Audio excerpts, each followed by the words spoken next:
night number 3. Get a jump on the trick-or-treating and some of the bedevilry. Let's go see how it's going right now. Jan? All right, well, Mike, we're out here at Great America, and as you know, it is Halloween night. Now, this doesn't look like a place that most people would want to go at night, but I understand that tonight there are going to be lots of people that want to come out here, if you can believe it. As you know, Halloween means All Hallowed Eve. It is the night before All Saints' Day, and there's all kinds of tradition and eerie customs that are wrapped up in Halloween night. Here we have the graveyard scene, as I'm sure you can tell. This place, as I said, is pretty eerie, and I am not looking forward to being here when night falls, but we'll just have to wait and see. You want to see the rest of the things, though, that are going on in Great America tonight, so take a look at some of the fun and adventure that's in store for you. And boy, are they frightening. As if the traditional rides aren't scary enough here, during Halloween, Great America gets haunted. It happens around 6 o'clock and goes on until midnight. What will you see? Lots of spooks and monsters, for one thing. Take Frankenstein in his lab, please. Here, corpses come to life every 15 minutes or so. You won't want to miss that. And here's a word to the wise. Stand back, because every so often, one of these ghoulish guys gets loose. You won't want to pass up a visit to the crypt either. The tour includes all of the disgusting displays that didn't fit in anywhere else. I wonder why. And be on the lookout, too, for the Phantom of the Opera. He's giving ghostly concerts throughout the night. And to keep you on your toes while you're traipsing around, lots of ghosts and goblins are in hiding, ready to spook you out of your socks. Do you think you're up to it? By far, the most feared attraction here at Great America is the Willard Von Dark Estate. And wouldn't you know it, that's where they put me for this special Halloween broadcast. How lucky can I get? Pretty lucky, if you ask me. I do have my ghoulish friend here with me, Catherine Morales, and she's just a secretary, right? But tonight, well, she's having fun just like everybody else. It's a tradition to be bizarre in San Francisco and the Bay Area, so have at it. Mike? All right, sounds good, Jan. Now, are you going to take Catherine Crosby to one of those fright houses as well, or are you going to keep her in a more traditional setting? I hate to tell you this, Mike, but the ghosts and goblins have gotten into my audio line. I can't hear a word you're saying. All right, we can hear all the screaming from out there, so we know something's going on. We'll check back with Jan in just a bit. Yeah, hi. Real funny-looking mirrors they got around here, and I must say, too, the Willard Von Dark Estate is not known for its housekeeping. I think there are a few cobwebs around here that somebody ought to do something about. But one of the things everybody's concerned about on Halloween night is what costume they're going to, oh my gosh, wear. This, they tell me, is Felix, and I don't think you're going to find one that looks like that. But Jill Rappaport did find some people who went to a very special place in the Bay Area and found just the costume for Halloween night. Let's look in on them. Tonight's the night. The one day of the year we can fulfill our secret fantasies and be anything we desire.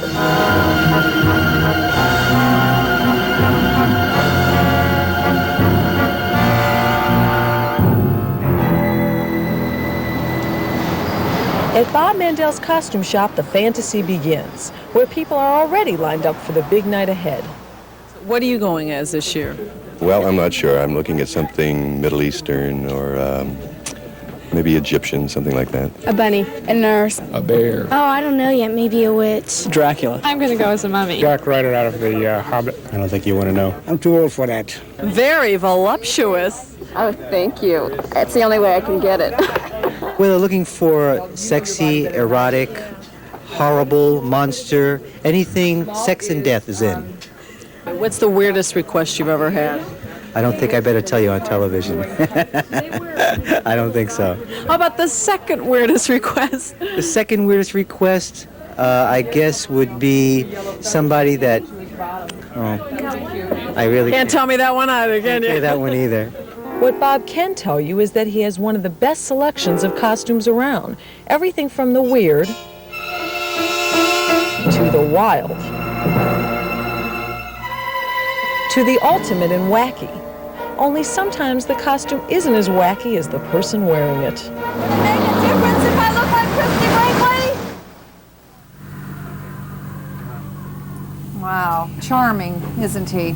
Well, if you haven't gotten your costume yet, it's not dark out there at this hour. You have about, maybe another hour or so before it starts getting dark, so you can still use your imagination, and you might even be able to figure something out like Felix here. I don't know what I'm going to be tonight, Mike. Have you got your costume figured out? I think I'll be the wrong stuff tonight. You can be the right stuff, I'll be the wrong stuff. That doesn't take a costume, does it? No, not at all. Just leave your friend back there at Great America, though. You don't have to bring him back to the studio. We'll check in a bit. Right now, let's check in with Evan White, the news. Lots of people from Great America, people that work here at the amusement park. And today they were fortunate they didn't have to dress like normal. We have over there a doctor from, what do they call it? Which hospital is it? Halloween Hospital. Halloween. You don't want to be sent there, let me tell you. And we have a roller derby queen here. Hello. Hi. And a Hawaiian princess. Yes. And a gypsy. Yes, Belly a belly dancer? dancer. And a bridesmaid. Southern Belle. Excuse me, Southern Belle. And what's your costume, my dear? I'm a punk rocker. I should have known. And Mickey Mouse, Minnie Mouse. Hi. Hi. Peter Pan. Mr. Clown. Yes. Santa Claus. Maid Marian. Maid Marian, and oh yes, we met you. And Skier. Skier. Well, I think I have the best costume, don't you? All right. Right now we're going to take you to a place where they have to dress for work in costumes for the whole month of October. Here's Jill McAuliffe. Looking at yours now, and it seems I see more tricks than treats tonight. So More it looks tricks? like you have a nice I was going to stay home tonight. Mike, back to you. All right, but no treats unless you get a costume on, Jan. You better start working on This it. is my costume. All right, we'll get back there in a bit. Right, Jan? That is a pretty good costume you've got there, Bob. But when we come back here at Great America, we're going to meet some of the friends of this guy, and you haven't seen anything till you've seen Dancing Dracula. Stay with us.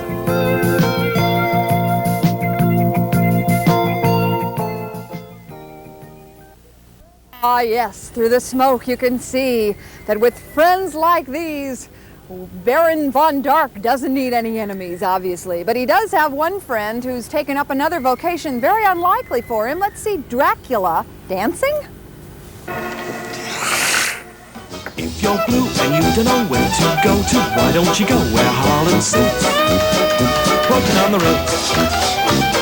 Spangled gowns upon the bevy of high browns down the levee on the street. Working on the Ritz. Yeah. That's where each and every Lulu gal goes every Thursday evening with her swell bows rubbing elbows. Come with me and we'll attend their jubilee and see them spend their last 2 weeks putting on the Ritz.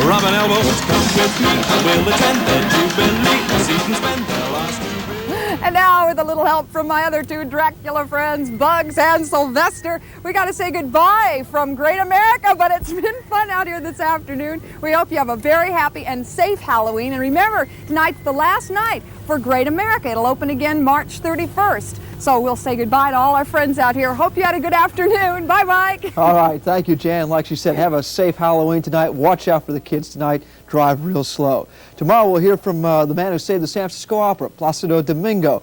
Well,